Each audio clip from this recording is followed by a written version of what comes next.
What do you expect from a tablet that costs 28,000 forints? Probably nothing. You probably wouldn't even touch this crap with a stick, and you'd be wrong, because it's actually not that bad. Let me show you.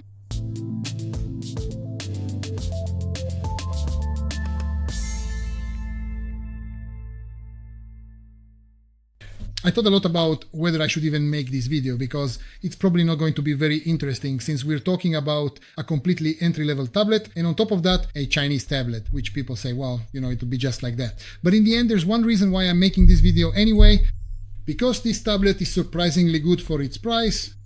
Not just good, but surprisingly good for its price. So you get it, it's definitely worth poking at with a stick. You can use it for general tasks, and for that, it's perfect. But what this device can actually do, I'll tell you in a moment, but first let me show you the accessories, because yes, it even comes with accessories. Even at 28,000 forints, this is included. We get a USB charging cable with it. I don't think that's too surprising. It's a bit more unusual that we also get a charging adapter. Even bigger manufacturers are leaving out the charging adapter these days, but with this cheap gadget, you actually get one. What's even more interesting is that we also get an OTG adapter, which is really rare to see included with tablets like these. Even more interesting is that there's a screen protector included in the package, which helps keep the display safe from scratches and daily wear. What's even more surprising is that we also get a really nice silicone back cover. This cover is thick and durable, with reinforced corners that are designed to provide good shock resistance and help protect your device from accidental drops. It fits the tablet perfectly. Looks good on it, so the manufacturer definitely deserves top marks for this. By the way, the manufacturer is called JTab, which was completely unknown to me until now.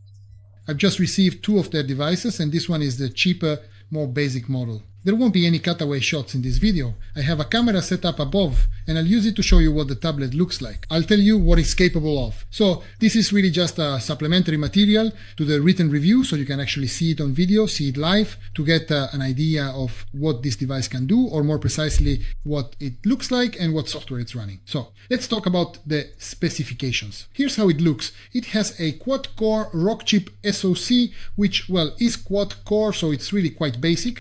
It contains Cortex-A53 cores, which aren't very fast, but they are very energy efficient. So the manufacturer also highlights this. It's not very fast, but it's very energy efficient, and well, that's something at least. It has 3 GB of physical memory. We can supplement the 3 GB with an additional 3 GB of virtual memory from the storage, so in total we have 6 GB to work with. Of these, the built-in 3 GB are relatively fast, but the 3 GB taken from the storage are extremely slow. So let's just say it has 3 GB of memory. The other 3 are just a kind of magic trick, so to speak. It has 60 GB of storage, eMMC, which I wouldn't call insanely fast, but for this tablet I think it's more than enough. And in terms of capacity, 64 GB is perfect for a tablet in this price range. The display is of course IPS. In this respect it's not bad, because it has relatively good brightness, and you could say that the viewing angles, the colors and everything else are all perfectly fine, so I don't think anyone will have any issues with it. The only small problem is that it only has a 1280 resolution, so we get HD plus resolution. Full HD resolution is not available at this price, in this price category yet. The very good news is that the software is already Android 14, and this is definitely a plus, because hopefully it will still receive some small updates in the future. So from this perspective, it's definitely commendable. What is not so commendable is that although the manufacturer recommends this device for streaming as well, and of course streaming apps do run on it, the Widevine loan certification, this certificate, once again didn't make it into the price, so we can only watch some of the streams in HD. But hey, the device itself only supports HD anyway. So in reality, we haven't really lost anything substantial.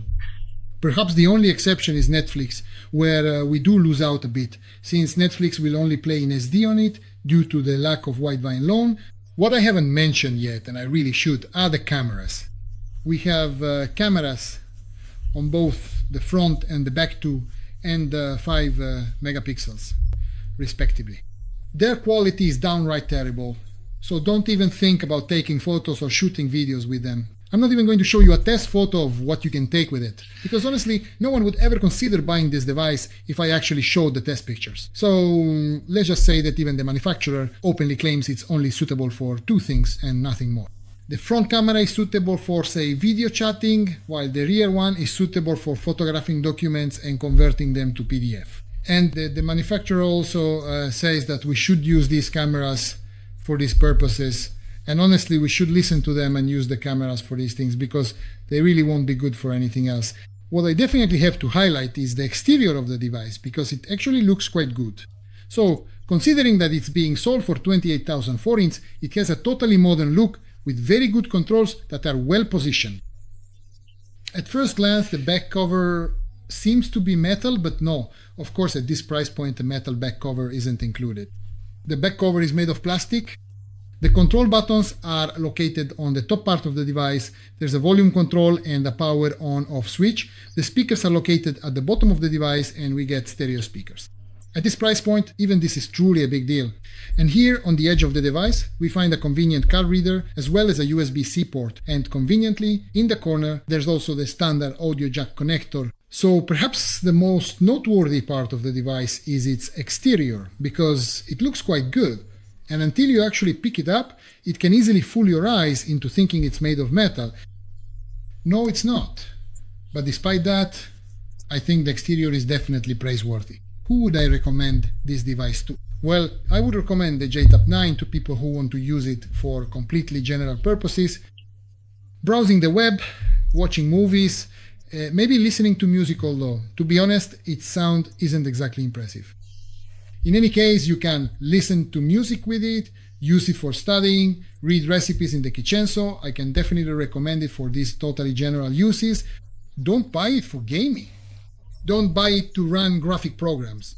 It won't be good for that, especially since they're asking 28,000 forints for it. Let me say it again, make sure to read the written article. It will be linked below in the YouTube video description.